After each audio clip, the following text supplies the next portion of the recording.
बिस्मिल्लाहिर्रहमानिर्रहीम। जैसा कि हम लोगों ने चैप्टर नंबर 13 स्टार्ट किया हुआ है। चैप्टर नंबर 13 में कल 4 लेक्चर में मैंने आप लोगों को बताया इंस्पायरेशन और एक्सपायरेशन का डिफरेंस। उसके अलावा लंग्स के स्ट्रक्चर को हमने हमने डिटेल से उसकी स्टडी की, लंग्स के स्ट्रक्चर को, रेस्पिरेटरी सिस्टम के स्ट्रक्चर को।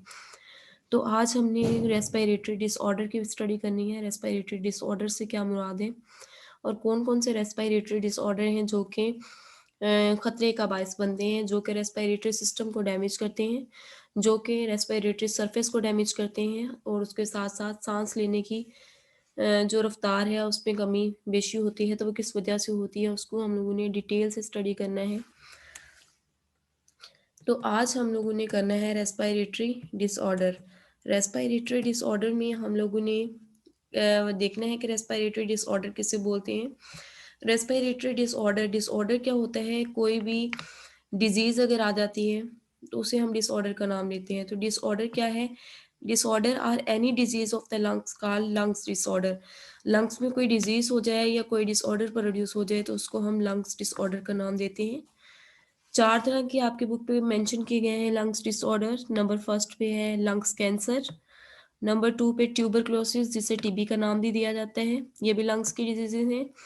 उसके अलावा अस्थमा जिसे दमा बोलते हैं उर्दू में, और एम्फीसीमा। एम्फीसीमा आप लोगों के सिलेबस में नहीं है लेकिन इसकी डेफिनेशन कर लेंगे, बाकी तीनों डिजीज़ेज़ आपके सिलेबस में इंक्लूड हैं। तो ये 4 मेजर रेस्पिरेटरी डिसऑर्डर हैं और जैसा कि आजकल क्या है, कोरोना वायरस की जो वबा फैली हुई है वो भी रेस्पिरेटरी डिसऑर्डर है। कोरोना वायरस भी लंग्स के ऊपर जाके इफेक्ट करता है और लंग्स के टिश्यू को डैमेज करता है, जिसकी वजह से मरीज़ को सांस लेने में मसला होता है और मरीज़ को वेंटिलेटर पे मुंतकिल करना पड़ता है। जब बिल्कुल ही मतलब उसका स्ट्रक्चर जो है वो वर्क करना स्टॉप कर देता है तो उसको वेंटिलेटर पे फिर शिफ्ट करना पड़ता है। तो अब जो हमारी बुक पे जो मेंशन है उनकी स्टडी कर लेते हैं, कौन कौन से डिसऑर्डर हैं। रेस्पिरेटरी जो रेस्पिरेटरी सरफेस से रिलेटेड होंगे, जो कि लंग्स और उससे जो रिलेटेड स्ट्रक्चर हमने इस चैप्टर में पढ़े हैं, ट्रैकिया, लेरिंग्स, इनसे रिलेटेड होंगे, इनको हम बोलते हैं रेस्पिरेटरी डिसऑर्डर। सबसे पहले है लंग्स कैंसर। हम अक्सर सुनते हैं कि फलां जो है वो स्मोकिंग करता था तो उसे लंग्स कैंसर हो गया। तो लंग्स कैंसर क्या है, ऐसा कैंसर जो लंग्स में होता है, इसको पल्मोनरी कैंसर भी बोलते हैं। ठीक है। तो पल्मोनरी कैंसर इसको क्यों बोलते हैं, क्योंकि पल्मोनरी से मुराद होता है लंग्स से रिलेटेड। तो इसमें क्या होता है, लंग्स कैंसर का लंग्स में कैंसर होता है। लंग्स में कैंसर किसको बोलते हैं, अनकंट्रोल्ड अगर सेल की ग्रोथ होती है तो उसको हम कैंसर का नाम देते हैं। तो लंग्स के अंदर सेल की अनकंट्रोल्ड ग्रोथ होगी तो ट्यूमर बन जाएगा। दो तरह के ट्यूमर होते हैं बेसिकली, एक होते हैं मालिग्नेंट ट्यूमर, एक होते हैं बिनाइन ट्यूमर। बिनाइन ट्यूमर ऐसे होते हैं जो एक जगह से दूसरी जगह ट्रांसफर नहीं होते, लेकिन मालिग्नेंट ट्यूमर क्या होते हैं, वो स्प्रेड होते हैं। एक जगह पे सेल की अनकंट्रोल्ड डिवीजन हुई, वो साथ स्प्रेड होना शुरू हो जाते हैं, नेबरिंग सेल्स को भी डैमेज करना शुरू कर देते हैं। इसको मालिग्नेंट ट्यूमर कहते हैं। इसका एक जगह से दूसरी जगह ट्रांसफर होना, फैलना, स्प्रेड होना मेटासिस कहलाता है। इस प्रोसेस को मेटासिस बोलते हैं। मालिग्नेंट ट्यूमर का एक जगह से दूसरी जगह तक स्प्रेड होना। अब क्या है, लंग्स कैंसर क्या है, this problem is take place inside the lining of respiratory system. Respiratory system की लाइनिंग के अंदर क्या होगा, कोई प्रॉब्लम आएगा।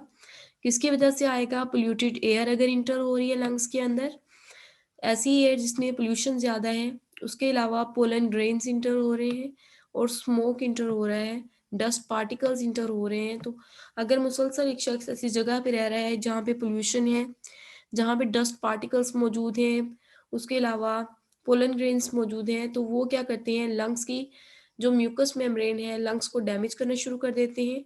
लंग्स की जो इंटरनल लाइनिंग होती है लाइनिंग को डैमेज करते हैं, जिसकी वजह से क्या होती है, लाइनिंग पे अनकंट्रोल ग्रोथ स्टार्ट हो जाती है।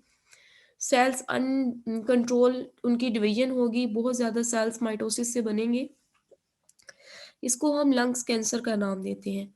अब लंग्स कैंसर का किस वजह से होती है, मालिग्नेंट ट्यूमर की वजह से लंग्स कैंसर होता है। ऐसा ट्यूमर जो कि सेकेंडरी एरियाज पे जाके स्प्रेड होना शुरू हो जाए, इसका स्प्रेड होना मेटासिस कहलाता है।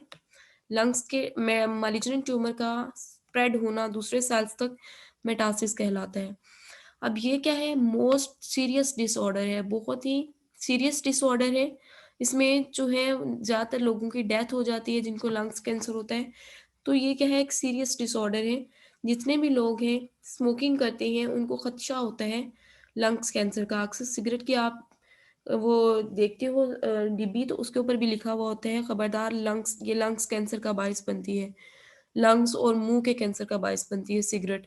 इसके अलावा तंबाकू ये भी कैंसर का बायस बनती है। इसके अलावा उस डिब्बी के ऊपर लंग्स भी बनाए हुए होते हैं और उसके अलावा होंठ बनाया हुआ होता है जिसके ऊपर कैंसर शो करवाया हुआ होता है।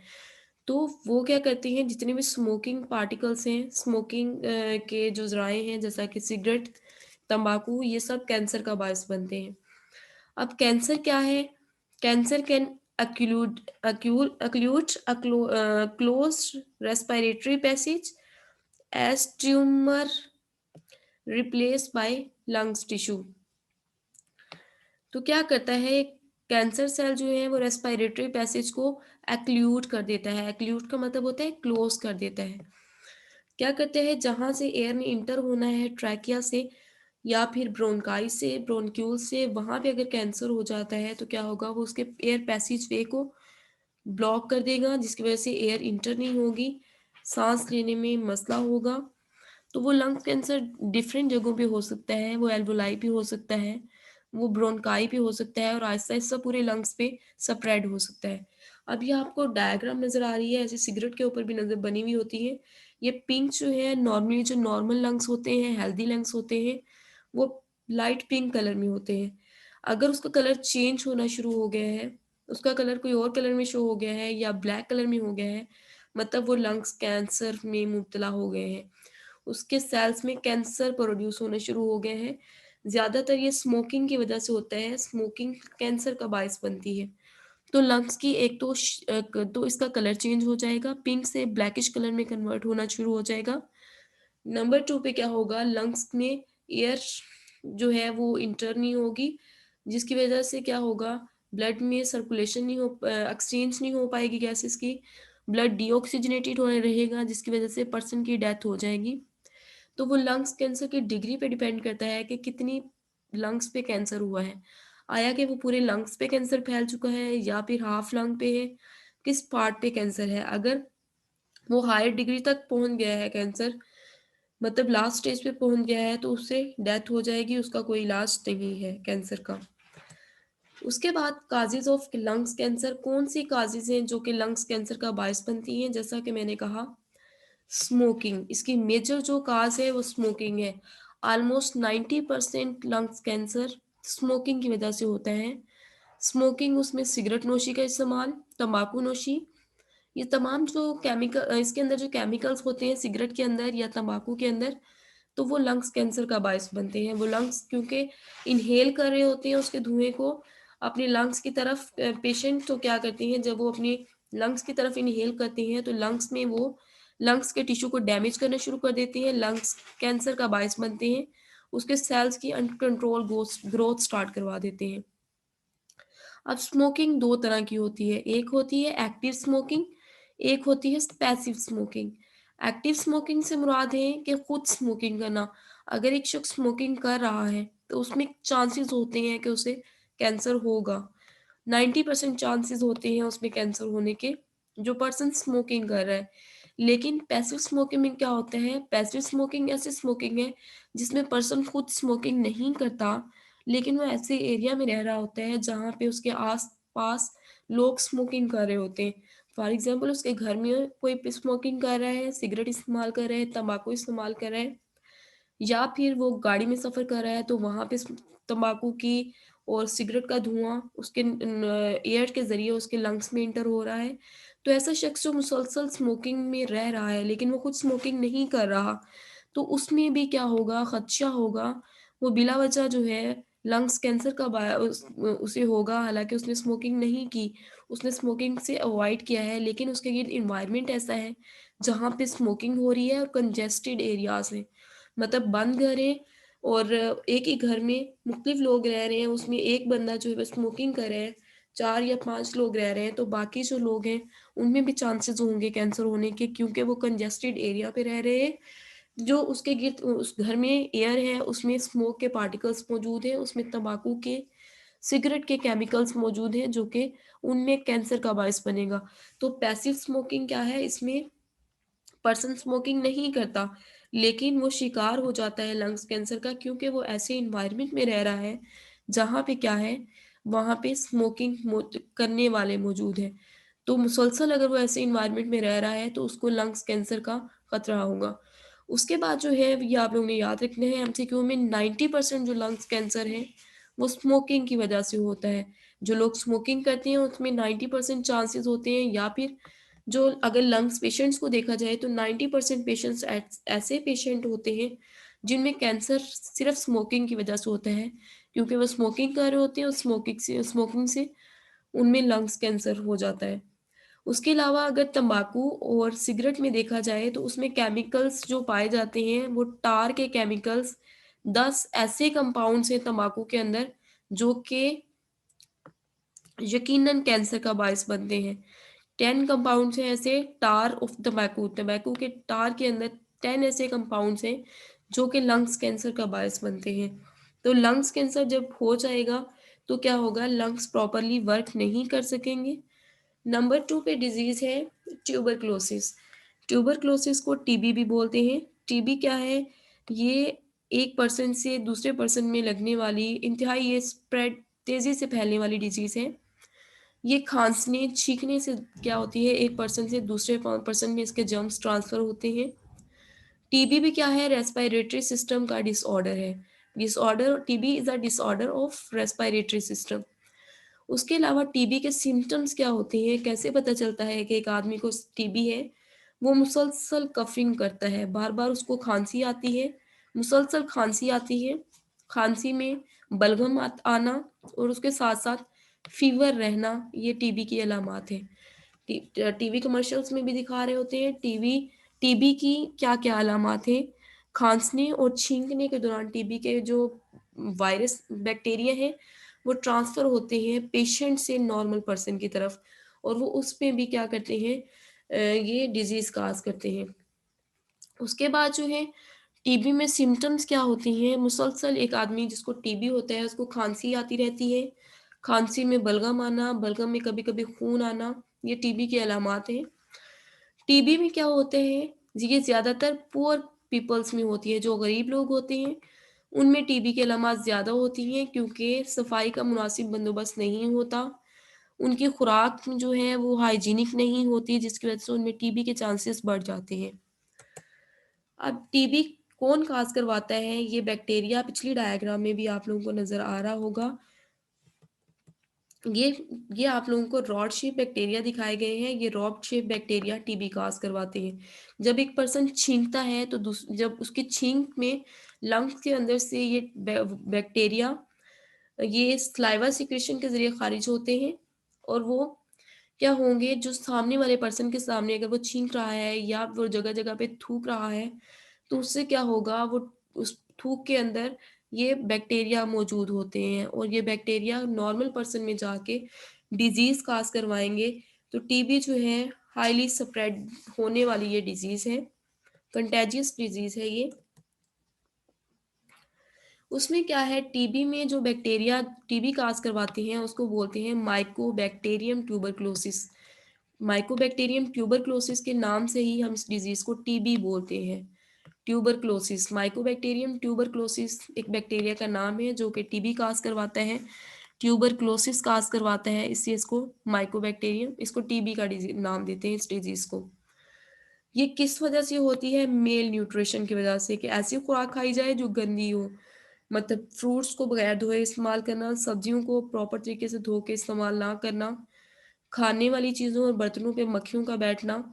तो ये क्या है, पुअर लिविंग कंडीशन है। पुअर लिविंग कंडीशन के गरीब घरों में ये ज़्यादा टीबी की बीमारी होती है। लोग एहतियात नहीं करते, बर्तनों को ढाँप के नहीं रखते, खाने वाली चीज़ों को ढाँप के नहीं रखते, जिसकी वजह से टीबी ज़्यादा गरीब ममालिक में और गरीब घरों में टीबी की ज़्यादा मरीज़ होते हैं।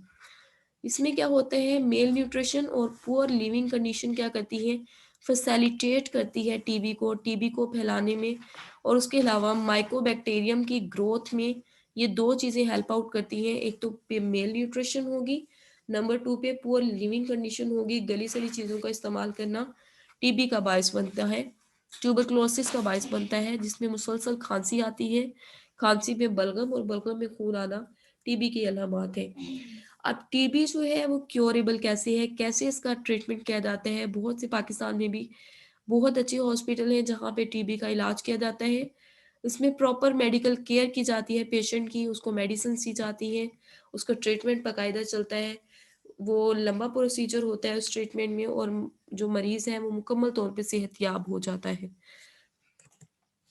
उसके बाद है अस्थमा। अस्थमा हम अक्सर सुनते हैं फलाँ को दमा है, तो वो दमा क्या होता है, किसको बोलते हैं दमे की डिज़ीज़, अस्थमा क्या होता है, तो उसको हम डिटेल से देख लेते हैं। ये भी क्या है, रेस्पिरेटरी डिजीज़ है, लंग्स से रिलेटेड, रेस्पिरेटरी सिस्टम से रिलेटेड डिजीज़ है, जिसको अस्थमा का नाम देते हैं। ये पैरोक्सिम्स है, जो कि डिफ़िकल्ट है ब्रीदिंग, इसमें क्या होता है, डिफ़िकल्ट ब्रीदिंग होती है, usually followed by complete relief. इसमें ये एक ऐसी डिज़ीज़ है जिसमें मतलब दौरे पड़ना, प्रोक्सिम का मतलब होता है दौरे पड़ना, थोड़ी-थोड़ी देर बाद जो है साँस में रुकावट आना शुरू हो जाती है, साँस लेने में मसला होता है। तो ये क्या है, अस्थमा ऐसी बीमारी है। इसमें क्या होता है, recurrence of the attack are more और लेस फ्रीक्वेंट इंटरवल, मतलब कुछ-कुछ दौरानिए के बाद, थोड़े-थोड़े दौरानिए के बाद इसका अटैक होता है, साँस में लेने में मसला होता है। तो फिर अस्थमा के पेशेंट क्या करते हैं, इन्हेलर यूज़ करते हैं। इन्हेलर क्या है, इसमें डायग्राम में आपको नज़र आ रहा है। इन्हेलर में मेडिसिन्स ये यूज़ करते हैं जो कि ब्रोंकोडिलाइटिस है। वो ब्रोंकोडिलाइटिस उसको क्यों बोलते हैं, वो हम वो मैं आपको नेक्स्ट बताती हूँ। फिलहाल ये क्या करते हैं, इन्हेलर यूज़ करते हैं, जिन पेशेंट को अस्थमा होता है। ये जो है वो रे इंटरवल्स के हिसाब से ये होता है, लेस या मोर फ्रीक्वेंट जो है वो इसका अटैक होता है अस्थमा का। ये मतलब जो पेशेंट है उसको मतलब एकदम से साँस लेने में प्रॉब्लम प्रोड्यूस होगी। तो इसमें क्या है, ये एक एलर्जिक रिएक्शन है, इसकी डेफिनिशन क्या होगी, asthma is a allergic reaction. ये किसकी वजह से होती है, जब सांस के दौरान जो इनके जो पेशेंट होता है, उसके हमने लंग्स में देखा था कि लंग्स में ब्रोंकाई होती है, ब्रोंकाई ब्रोंक्यूल्स होते हैं। अब जो ब्रोंकाई है उसकी जो वॉल्स हैं वो हो जाती हैं ठीक। जब ठीक हो जाती हैं तो क्या होता है, देखें यहाँ पे आपको बड़ा पोर नज़र आ रहा है। नॉर्मल अगर होगा, नॉर्मल पर्सन, तो उसका ब्रोंक्यूल का जो पोर है वो ज़्यादा खुला होगा ताकि गैसेस इसी ईज़िली इसके अंदर इंटर हो सकें। लेकिन जो अस्थमा के पेशेंट होते हैं, उनके जो ये ब्रोंक्यूल्स हैं या उस वो क्या होती हैं, वो उनकी वॉल्स तंग हो जाती हैं, थिक हो जाती हैं, जिसकी वज़ह से पोर स्मॉल हो जाते हैं, पोर छोटा हो जाता है। जब यहाँ से हवा के ज़रिए साँस ले रहा होता है मरीज़ पेशेंट, तो क्या होता है, पोलन ग्रेन और डस्ट पार्टिकल्स इसमें एलर्जी काज़ करवाते हैं इसकी वॉल्स के दरमियान, जिसकी वज़ह से इसका पोर्स मज़ीद तंग हो जाता है। तो डॉक्टर रिकमेंड करते हैं ब्रोंकोडिलाइटिस, जो ब्रोंक्यूल्स की ब्रोंकाई की वॉल्स को ओपन अप कर देते हैं। ब्रोंको मतलब ब्रोंकाई की, डिलाइटिस का मतलब होता है डायलेट कर देना, तो उसको डायलेट कर देते हैं, उसको ओपन अप कर देते हैं ताकि एयर इंटर हो सके।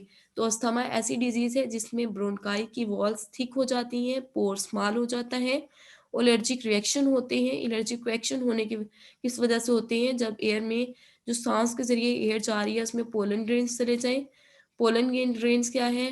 फूल के अंदर प्रोड्यूस होते हैं, जो कि हर वक़्त हवा में पोलन ग्रेन्स मौजूद होते हैं। स्पोर्स मतलब फंजाई के स्पोर्स मौजूद होते हैं फ़िज़ा में, बहुत छोटे स्पोर्स जो हमें आम आँख से नज़र नहीं आ रहे होते। इसके अलावा जब ज़्यादा ठंड होती है तो तब भी अस्थमा का अटैक होता है। हवा में नमी ज़्यादा होगी तो अटैक होगा। तो ये वजूहात हैं जो कि अस्थमा का बायस बनती हैं। उसमें है पोलन, स्पोर्स, कोल्ड, ह्यूमिडिटी और पोलन ग्रेन्स क्या है, ये अस्थमा का बायस बनते हैं। अस्थमा दमा को बोलते हैं। अस्थमा क्या है? Asthma result release of chemicals such as a histamine. Inflammatory chemicals होते हैं, ऐसे केमिकल्स जो कि इन्फ्लेमेशन काज़ करवाते हैं, जो को उसको मतलब सूजन काज़ करवाएँगे, उसमें इन्फ्लेमेशन काज़ करवाएँगे। वो केमिकल्स होते हैं हिस्टामीन। हिस्टामीन और हेपारिन हमारे ब्लड में नेचुरली तौर पे मौजूद होते हैं, जो कि डिफेंस करते हैं। हिस्टामीन क्या करता है, एलर्जिक रिएक्शन काज़ करवाएगा, क्योंकि ये जो वॉल्स हैं वो ब्रोंकियाई की थिक हो चुकी हैं, पोर स्मॉल हो चुका है। जब एयर इसमें से इंटर अप होगी तो हिस्टामीन क्या करवाएगा, एलर्जिक रिएक्शन काज़ करवाएगा, और इससे क्या होगा, सीवियर कॉन्ट्रैक्शन हो जाएगी ब्रोंक्यूल्स में। जब हिस्टामीन क्या करवाएगा, एलर्जिक रिएक्शन काज़ करवाएगा, एलर्जी होने की वजह से इसकी वॉल्स थिक हो जाएँगी और इसका पोर थिन हो जाएगा, छोटा हो जाएगा पोर, क्योंकि हिस्टामीन जो है ये इन्फ्लेमेशन करवा देता है। इसकी इन्फ्लेमेशन होगी, मतलब यहाँ पे ये नॉर्मल है, लेकिन जब हिस्टामीन रिएक्ट करेगा तो इसकी इन्फ्लेमेशन करवा देगा। इन्फ्लेमेशन से उसका पोर थिन हो जाएगा, एयर इंटर नहीं हो पाएगी, तो इसको अस्थमा का नाम देते हैं। तो ये सीवियर कॉन्ट्रैक्शन हो जाती है, कॉन्ट्रैक्ट कर जाती हैं ब्रोंक्यूल्स, तो फिर इन्हेलर इस्तेमाल करके, इन्हेलर के अंदर मेडिसिन्स होती हैं, वो मेडिसिन इन्हेल करते हैं, तो क्या होता है, वो दोबारा से इसके पोर को ओपन अप कर देते हैं और साँस बहाल होना शुरू हो जाता है। उसके बाद है एम्फीसीमा। एम्फीसीमा सिलेबस में नहीं है, लेकिन इसका इंट्रोडक्शन लेने इन्फॉर्मेशन के लिए बता रही हूँ। एम्फीसीमा क्या है? एम्फीसीमा भी रेस्पिरेटरी डिज़ीज़ है। ये भी लंग्स से रिलेटेड डिज़ीज़ है, रेस्पिरेटरी सिस्टम से रिलेटेड डिज़ीज़ है एम्फीसीमा। एम्फीसीमा में क्या होता है, एल्वोलाई ब्रेकडाउन होती है। एल्वोलाई की ब्रेकडाउन होती है, ये देखें ये नॉर्मल एल्वोलाई है, जिनमें कंपार्टमेंट बने हुए हैं, सेपरेट अप हुई हुई है वो कंपार्टमेंट, लेकिन अगर ये दूसरी डायग्राम में देखें तो वो कंपार्टमेंट ख़त्म हो गए हैं, जिसके वो जो सेप्टा इसमें बने हुए थे वो ख़त्म हो गए हैं और सारी की सारी एक ही स्ट्रक्चर बन गया है। जबकि जो नॉर्मल है उसमें एक 7 वो सेगमेंट्स बने हुए हैं। तो वो क्या है, सेगमेंट बने हुए होते हैं, लेकिन एम्फीसीमा ऐसी डिज़ीज़ होती है जिसमें एल्वोलाई के सेल्स की ब्रेकडाउन होती है। उसके जो कंपार्टमेंट हैं वो ख़त्म हो जाते हैं, सारा का सारा एल्वोलाई एक ही स्ट्रक्चर बना देता है। इसको एम्फीसीमा बोलते हैं।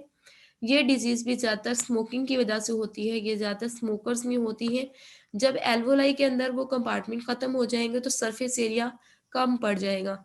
जब सरफेस एरिया कम होगा तो रेस्पिरेशन ईज़ी नहीं होगी, गैसेज़ एक्सचेंज कम हो जाएगी। गैसेज़ एक्सचेंज कम होगी तो इससे क्या होगा, जो है substance in the smoke, smoke क्या करती हैं, कफ काज करवाती हैं और वीक कर देती हैं एल्वोलाई की वॉल्स को। जो लोग स्मोकिंग कर रहे होते हैं उनको मुख्तलिफ खतरे होते हैं, उनको लंग्स कैंसर का हर वक्त खतरा होता है, लंग्स कैंसर हो सकता है उनको, उनको हार्ट डिजीजेस हो सकती हैं, हार्ट अटैक और मायोकार्डियल इन्फार्क्शन, मतलब उसमें डिजीजेस होती हैं। उसके अलावा उन्हें अस्थमा का खतरा होता है, उन्हें एम्फीसीमा का हर वक्त खतरा होता है कि उनकी जो एल्वोलाई है वो ब्रेक डाउन हो जाएंगी और गैसेस एक्सचेंज उनमें नहीं हो पाएगी, उनमें कफिंग होगी, उनकी एल्वोलाई वीक होना शुरू हो जाएँगी। तो कांस्टेंट जब कफिंग होगी तो जो सरफेस एरिया है, ख जब खाँस रहे होते हैं तो साँस कम आ रही होती है, तो सरफेस एरिया मज़ीद डिक्रीज़ होगी, मज़ीद कम होगा। अब उसके बाद हमने 4 डिसीज़ेज़ पढ़ी, कौन-कौन सी हमने पढ़ी? लंग्स कैंसर, टीबी, अस्थमा और एम्फीसीमा। लंग्स कैंसर में हमने कहा कि फेफड़ों के कैंसर को बोलते हैं, ट्यूबरक्लोसिस टीबी को बोलते हैं, जो कि बैक्टीरिया की वजह से होते हैं। उसके बाद जो है asthma, asthma pollen grains, smoke, dust particles की वजह से होगा, जिससे क्या होता है, इन्फ्लेमेशन होती है ब्रोंकाई में, ब्रोंक्यूल्स में, और वो इन्फ्लेमेशन क्या करती है, इसके अलावा हिस्टामिन मॉलिक्यूल्स, हिस्टामिन ब्लड के अंदर मौजूद होती है, जो कि इन्फ्लेमेशन काज करवाती है, जिसकी वजह से सांस लेने में मसला होगा और इन्हेलर यूज़ किया जाएगा। उसके बाद है एम्फीसीमा। एम्फीसीमा ऐसी डिजीज़ है जो कि स्मोकर में होगी। एल्वोलाई की वॉल्स ब्रेकअप हो जाती हैं, जिसकी वजह से मरीज़ को खांसी आती रहती है और मरीज़ को सांस लेने में मसला होते हैं, क्योंकि सरफेस एरिया कम हो जाता है ब्रेकडाउन ऑफ एल्वोलाई की वजह से। आगे है role of respiratory gases. Respiratory gases का क्या रोल है? जो वेरियस रेस्पिरेटरी गैसेस मौजूद होती हैं हमारे ब्लड में, हमारे मसल्स में, वो क्या करवाती हैं, वो एक्सचेंज करवाती हैं गैसेस का डिफरेंट ऑर्गेनिज्म के अंदर। तो वो जब एक्सचेंज करवाएंगी डिफरेंट ऑर्गेनिज्म के अंदर, तो ये पिगमेंट इसके अंदर होते हैं, वो क्या करते हैं, ऑक्सीजन को कैरी करते हैं, ऑक्सीजन कैरिंग कैपेबिलिटी होती है उनमें, वो ऑक्सीजन को कैरी करते हैं, लंग्स से ऑक्सीजन को लेके पूरी बॉडी को प्रोवाइड करते हैं। अब 2 तरह की रेस्पिरेटरी गैसेज़ हैं, एक है हीमोग्लोबिन, नंबर 2 पे है मायोग्लोबिन। हीमोग्लोबिन क्या है?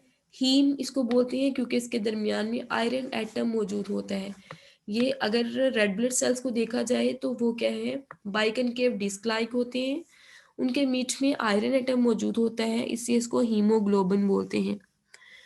ये क्या है, इसमें इसका कलर रेड होता है। रेड क्यों होता है? क्योंकि इसके ऊपर क्या मौजूद होते हैं, आयरन एटम मौजूद होता है। कल वाले लेक्चर में ऑक्सी हीमोग्लोबिन, ऑक्सीजन मिलती है हीमोग्लोबिन के साथ तो ऑक्सी हीमोग्लोबिन बना देती है, ये हम लोगों ने पढ़ा था।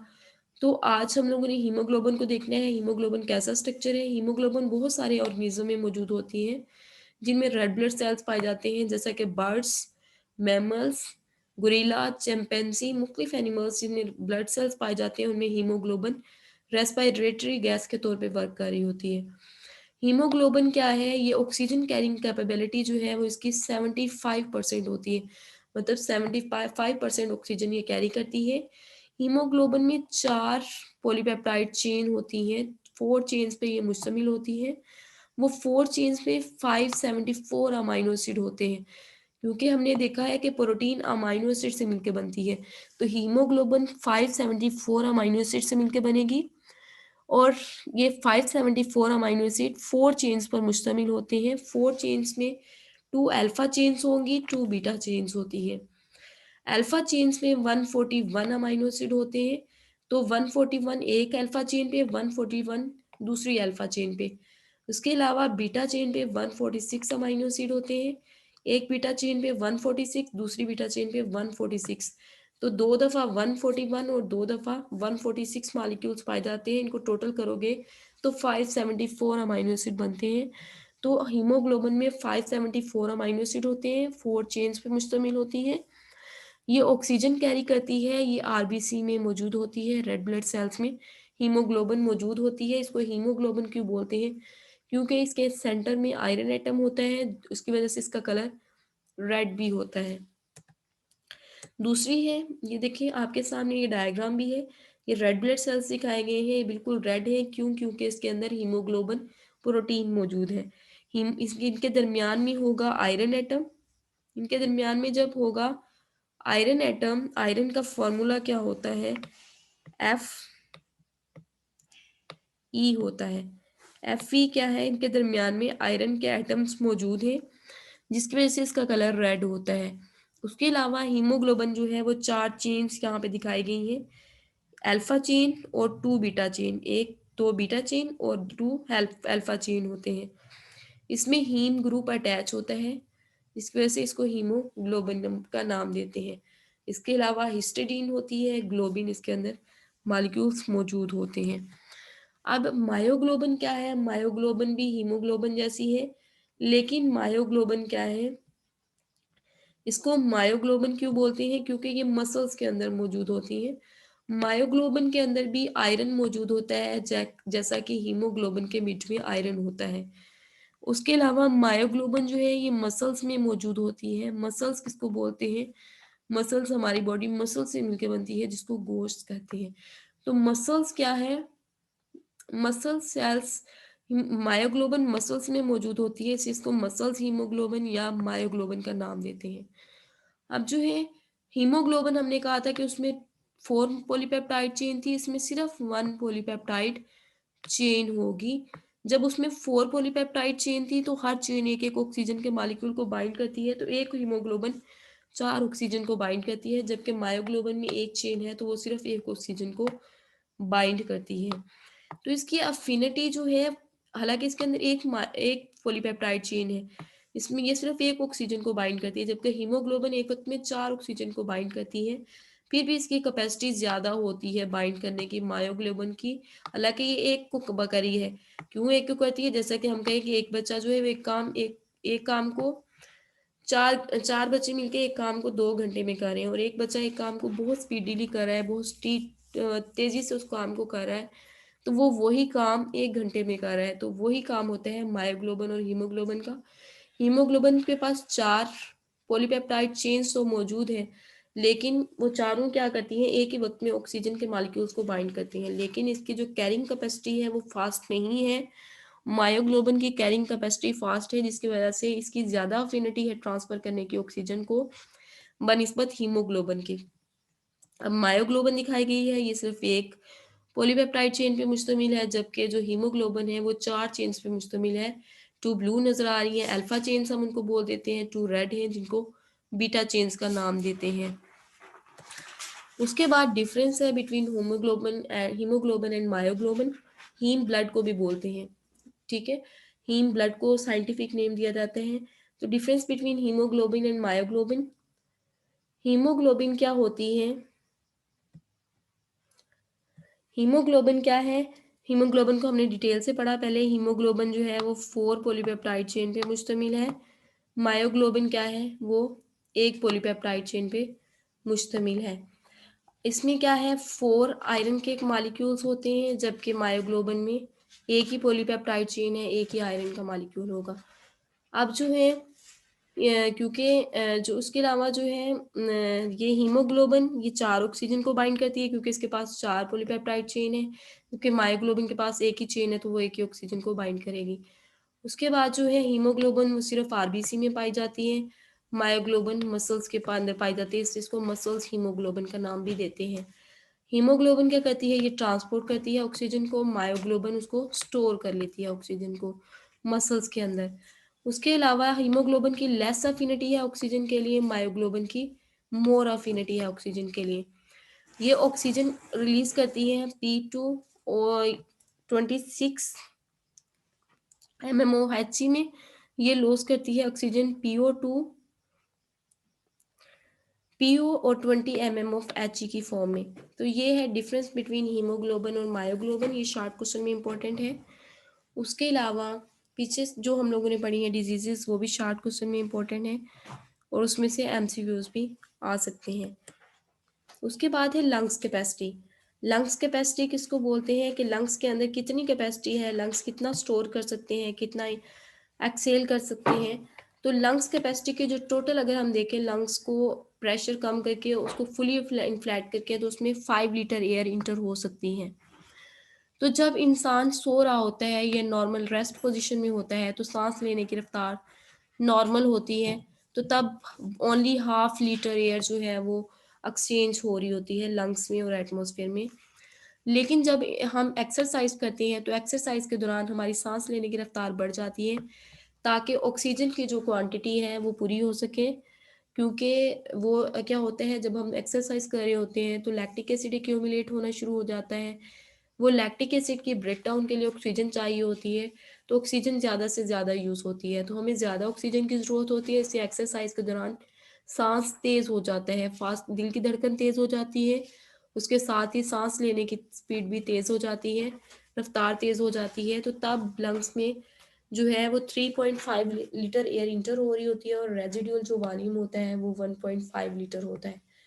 उसके बाद जब हम नॉर्मल कंडीशन में होते हैं, तो हम सांस की लेने की रफ्तार जो है नॉर्मल रेस्ट कंडीशन में क्या होती है, 60 to 20 टाइम होती है पर मिनट में। 1 मिनट में हम 16 से 20 दफ़ा सांस लेते हैं, जबकि जब हम एक्सरसाइज कर रहे होते हैं या फिर कोई हार्ड वर्किंग कर रहे होते हैं, तो हमारे दिल की धड़कन बढ़ती है, साथ साथ सांस लेने की रफ्तार भी बढ़ती है, तो तब हम 1 मिनट में 30 दफ़ा सांस ले रहे होते हैं। ये MCQs इसमें से बहुत इंपॉर्टेंट है। एक ये कि नॉर्मल जब हम रेस्ट में होते हैं तो ब्रीदिंग ब्रीदिंग रेट क्या होता है, तब 60 to 20 टाइम होती है पर मिनट, जबकि जब हम एक्सरसाइज कर रहे होते हैं तो 30 टाइम होती है 1 मिनट में। उसके अलावा कंपोनेंट्स ऑक्सीजन के क्या हैं, कि जब ऑक्सीजन कितनी इनहेल करते हैं, कितनी एक्सहेल करते हैं। जब हम सांस लेते हैं तो हम 20% ऑक्सीजन अंदर लेके जाते हैं और एक्सहेल के दौरान हम 16% ऑक्सीजन रिलीज करते हैं। 21% इंटर करते हैं, 16% रिलीज करते हैं। इसी तरह 0.03% कार्बन हम इंटर करते हैं इनहेल के दौरान, और एक्सहेल के दौरान 4% कार्बन डाइऑक्साइड रिलीज होती है। वाटर वेट पर वेरिएबल होती हैं, वो वेरिएबल अमाउंट वो डिपेंड करती है एनवायरनमेंट पे, टेम्परेचर पे और नाइट्रोजन इनहेल और एक्सहेल सेम करते हैं।